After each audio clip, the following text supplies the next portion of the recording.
Sir ఏపీలో సాక్షి, TV9 ఇటువంటి కొన్ని ఛానల్ని బ్యాన్ చేశారు కదా వీటి ప్రసారాలని. అయితే ఇప్పుడు దీని పట్ల ఢిల్లీ హైకోర్టు రియాక్ట్ అయింది అని అంటున్నారు. మరి అది ఏ విధంగా రియాక్ట్ అయింది? మరి బ్యాన్ చేసిన దాన్ని మళ్ళీ ప్రసారాలు కంటిన్యూ చేసే అవకాశం ఏమన్నా ఉందంటారా సార్? యా, మనకి మామూలుగా మనం ఆల్రెడీ దీని మీద చెప్పుకున్నాము. ఎందుకంటే ఈ గవర్నమెంట్ ఫామ్ కాకముందే ఎంఎస్ఓ అంటే మల్టీ సిస్టమ్ ఆపరేటర్స్ అంటారు. ఎంఎస్ఓల ద్వారా సాక్షి, తర్వాత ఎన్టీవీ, టీవీ9, 10 టీవీ ఈ 4 టీవీ ఛానళ్ళ ప్రసారాల్ని ఆపేశారు ఆంధ్రప్రదేశ్లో. అప్పటికి ఇంకా గవర్నమెంట్ ఫామే కాలేదు కానీ ఆల్రెడీ తెలుగుదేశం నాయకులు వాళ్ళని బెదిరించి ఆపేశారు. ఓకే. గతంలో కూడా జగన్ కూడా ఆంధ్రజ్యోతి, టీవీ5 వీటిని చాలా చోట్ల రానివ్వలేదు. బట్ ఈ స్థాయిలో అయితే సిస్టమేటిక్గా చేయలేదు. ఎందుకంటే ఈనాడు వెళ్ళింది, జ్యోతి వెళ్ళింది, ఏబిఎన్లు ప్రసారాలు అవుతూనే ఉన్నాయి. కొన్ని చోట్ల ఏదో ఆపినట్టుగా మనకు అర్థమవుతుంది. కానీ ఇప్పుడు సిస్టమేటిక్గా అసలు కంప్లీట్గా 15 మంది ఎంఎస్ఓలు కంప్లీట్గా 15 ఎంఎస్ఓస్ స్టాప్ చేసేసారు. సో దీనికి వ్యతిరేకంగా నిరసన తెలియజేశారు కానీ అది ఎవరు పట్టించుకోలేదు. దాంతో ఎన్బిఎఫ్కి కంప్లైంట్ చేశారు, అంటే న్యూస్ బ్యూరో ఫెడరేషన్ వాళ్ళకి కంప్లైంట్ చేశారు. వాళ్ళు ఈ ఎన్బిఎఫ్ కూడా ప్రకటనలు ఇచ్చింది, నిరసన తెలియజేసిన అన్ని చేశారు. దాంతోపాటు వాళ్ళు ఏం చేశారంటే ఢిల్లీ హైకోర్టులో పిటిషన్ వేశారు. ఢిల్లీ హైకోర్టులో ఎందుకు వేశారంటే ఈ కేంద్ర ప్రసార మంత్రిత్వ శాఖ ఢిల్లీ పరిధిలో ఉంటుంది కాబట్టి ఈ ఎన్బిఎఫ్ ఢిల్లీలో హైకోర్టులో కేసు వేశారు. దీని మీద విచారణ జరిపి సమగ్రంగా పరిశీలించిన తర్వాత ఢిల్లీ హైకోర్టు ఈ 15 మంది ఈ ఎంఎస్ఓలకి నోటీసులు పంపించింది. ఇది కరెక్ట్ కాదు, మీరు అర్జెంటుగా ఈ 4 ఛానళ్ళకి మళ్ళీ ప్రసారాల్ని వదలండి, ప్రజలకు అందించండి. ఇలాగ టార్గెట్గా కొన్ని మీడియా హౌసులు వాళ్ళ అభిప్రాయాలు చెప్పుకునే స్వేచ్ఛను ఆపడం అనేది ఇది ఖచ్చితంగా రాజ్యాంగ విరుద్ధము అని చెప్పి హైకోర్టు చెప్పింది. ఇది ఒక రకంగా వీళ్ళకి ఓరట అని చెప్పచ్చు సాక్షి వాటికి. అట్లాగే తెలుగుదేశం వచ్చినప్పటి నుంచే, అధికారం చేపట్టక ముందు నుంచే, రిజల్ట్ వచ్చిన రోజు నుంచే ఎలాగా వివిధ రూపాల్లో వైసీపీ మీద దాడుల్ని మల్టిపుల్గా చేస్తుందో, బహుముఖాలుగా ఎలా చేస్తుందో అనే దానికి ఇది ఒక తాజా ఉదాహరణ. మనం రోజు అనేకం చెప్పుకుంటూనే ఉన్నాం, అందులో ఇది ఒకటి.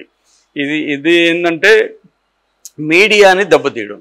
అది జగన్ చేయలేదంటే జగన్ కూడా అదే పని చేస్తాడు. జగన్కి కూడా మీడియా 4 దుష్ట చతిష్ట ఆయన పేరు పెట్టాడు. టీవీ5, ఏబిఎన్, తర్వాత ఈనాడు, వీటిని తను ఎప్పటి నుంచో ఎక్స్పోజ్ చేస్తున్నాడు. చంద్రబాబు నథింగ్ నా ముందు, మనం మీడియాతోనే మన యుద్ధం అసలు యుద్ధం అని చెప్పినాడు. అది వాస్తవం కూడా. ఎందుకంటే మీడియా మన ముఖ్యంగా ఆంధ్రజ్యోతి, ఈనాడు, టీవీ5, మహా టీవీ, ఏబిఎన్ వీళ్ళు అసలు చంద్రబాబు కంటే కూడా ఎక్కువగా తెలుగుదేశాన్ని ఓన్ చేసుకొని ఈ ఏబిఎన్ కావచ్చు, టీవీ5 కావచ్చు, ఈనాడు కావచ్చు, జ్యోతి కావచ్చు, వీళ్ళు చాలా స్ట్రాంగ్గా జగన్ ఓడించడానికి తీవ్రంగా కృషి చేశారు.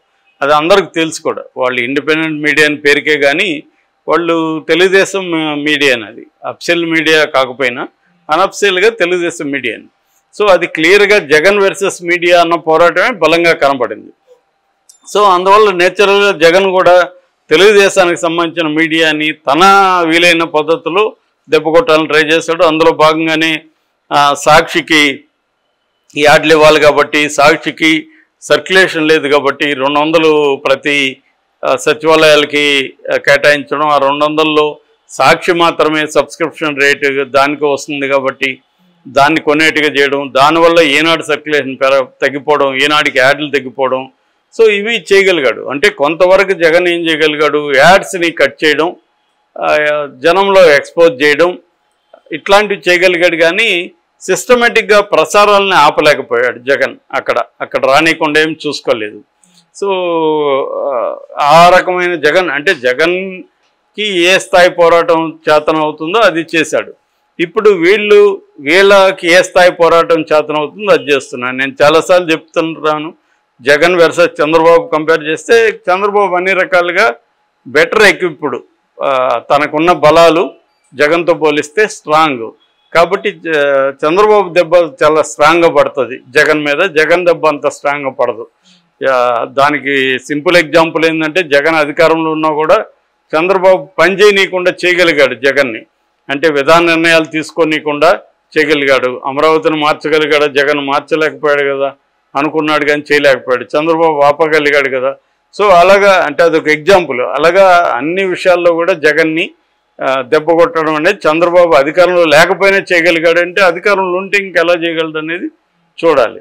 ఓన్లీ నీకు అన్ని రకాల శక్తులు ఉంటే నువ్వు ఎల్లప్పుడూ అధికారం చలాయిస్తావంటే చలాయించలేరు. ఎందుకంటే ఫైనల్గా ప్రజలకు నచ్చితేనే కదా ఎవరైనా అధికారంలో ఉంటారు. కాబట్టి ప్రజల్లో వ్యతిరేకత వచ్చేస్తే నీ బలాలు ఎంత ఉన్నా కూడా ప్రజల మైండ్ సెట్ని మార్చడం అనేది అంత ఈజీ కాదు. అది మోడీ విషయంలోనూ ప్రూవ్ అయింది, చంద్రబాబు విషయంలో కూడా 2019లో ప్రూవ్ అయింది. సో అందుకని 23కి పరిమితం చేశారు. సో ఈ కాంటెక్స్లో ఇప్పుడు మరి దీన్ని ఈ 15 మంది ఎంఎస్ వాళ్ళు ఫాలో అవుతారా హైకోర్టు ఉత్తర్వుని, లేదా వీళ్ళు మళ్ళీ సుప్రీంకోర్టుకి వెళ్తారా? దీన్ని ప్రొలాంగ్ చేయొచ్చు కదా సుప్రీంకోర్టుకి వెళ్తే. సో అలా వెళ్తారా అనేది చూడాలి. సహజంగా అయితే నాకు తెలిసి వీళ్ళు అంత ఈజీగా వదిలిపెట్టరు. న్యాయ వ్యవస్థ మీద చంద్రబాబుకు ఉన్న పట్టు మనకు తెలుసు. కాబట్టి దీన్ని ఈయన సుప్రీంకోర్టుకి తీసుకెళ్తాడు ఖచ్చితంగా. ఈయన చేయలేదు, అది టెక్నికల్గా తీసుకున్నప్పుడు ఎంఎస్ వాళ్ళే, కానీ చేసింది వీళ్ళే. గతంలో ఇక్కడ కేసీఆర్ చేయలేదా? ఇదే పద్ధతి కేసీఆర్ కూడా ఎంఎస్ వాళ్ళని ఉపయోగించి కేసీఆర్ ఆంధ్రజ్యోతి, TV9 లాంటి వాటిని తొక్కేశాడు ఇక్కడ. మరి ఇదే ఆంధ్రజ్యోతి ఏమో అక్కడేమో రివర్స్లో ఉంటుంది. ఇక్కడేమో నా హక్కులు, మీడియా హక్కులు అని మాట్లాడతారు. సో మీడియా అనేది ఇవాళ అమాయకంగా మనం మీడియా హక్కు, జర్నలిస్టుల హక్కులు ఇవన్నీ అమాయకంగా ఉంటాయి తప్ప మీడియా అంటే ఇవాళ మీడియా యజమానులు అంటే పొలిటికల్ లీడర్సే, పొలిటికల్ పార్టీలే. సో మీడియా అంటే నథింగ్ బట్ పొలిటికల్ పార్టీలే ఇవాళ ఎసెన్స్లో. సో మీడియా విడిపోయింది. ఏ పొలిటికల్ పార్టీకి సపోర్ట్ చేస్తుందో ఆ పొలిటికల్ పార్టీకి కంప్లీట్గా సపోర్ట్ చేస్తుంది. ఇంతకుముందు అంటే మీడియా క్రిటికల్గా ఉండేది, క్రిటికల్ సపోర్ట్ అనేవాళ్ళు. ఒకవేళ సపోర్ట్ చేసినా కూడా కొన్ని విషయాల్లో పొలిటికల్ పార్టీని విమర్శించేది. ఒకప్పుడు ఈనాడు లాంటి సంస్థలు కూడా అధికారంలో వచ్చే వరకు ఒక పొలిటికల్ పార్టీని సపోర్ట్ చేసినా వచ్చినాక ప్రజా వ్యతిరేక విధానాలు ఏమన్నా ఉంటే బ్యాలెన్స్గా మాట్లాడే ఒక సంప్రదాయం ఉండేది గతంలో. ఇవాళ అది లేదు. ఇవాళ ఏంటంటే ఒక వ్యక్తిని నేను చంద్రబాబుని సపోర్ట్ చేస్తే 100% చేస్తా, 100% జగన్ వ్యతిరేకిస్తా. ఇంకా దీంట్లో మిడిల్ గ్రౌండ్ అనేది లేదు. అట్లాగే రివర్స్లో జగన్ని సపోర్ట్ చేస్తే 100% జగన్ ఏ తప్పు చేసినా కూడా నేను జగన్నే సపోర్ట్ చేస్తా, చంద్రబాబుని దారుణంగా వ్యతిరేకిస్తా.